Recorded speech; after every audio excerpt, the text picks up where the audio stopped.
এই জন্যে আমি বারবার আপনাদেরকে মনে করে একটা কথা, আমার জীবন থেকে উপলব্ধি করি একটা কথা, যে একমাত্র আল্লাহ ছাড়া এই পৃথিবীতে এবং পরকালে আমাদের আপন বলে কেউ নাই।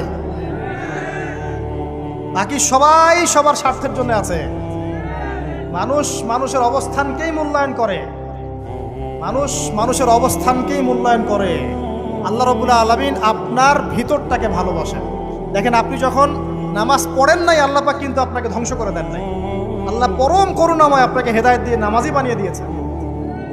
জীবনে অনেক পাপ করেছেন, ইনস্ট্যান্ট আল্লাহ পাক শাস্তি দিতে পারতেন, আল্লাহ পাক দেন নাই। আল্লাহ আপনাকে ভালোবাসেন, আল্লাহ আমাকে ভালোবাসেন। আল্লাহ পাকের এই ভালোবাসার ঋণটা শোধ করার জন্য হলেও নামাজি হয়ে যান, আল্লাহর পথে ফিরে আসেন, দিনের জন্য কিছু করেন, দিনের ফিকির করেন, পড়াশোনা করেন। প্রিয় ভাইরা, আল্লাহ পাক তৌফিক দান করুন। দেখুন, এই রিবা থেকে দূরে থাকার জন্য একটা হাদিস যথেষ্ট, যে 4 শ্রেণীর মানুষকে আল্লাহ রাসূল সাল্লাল্লাহু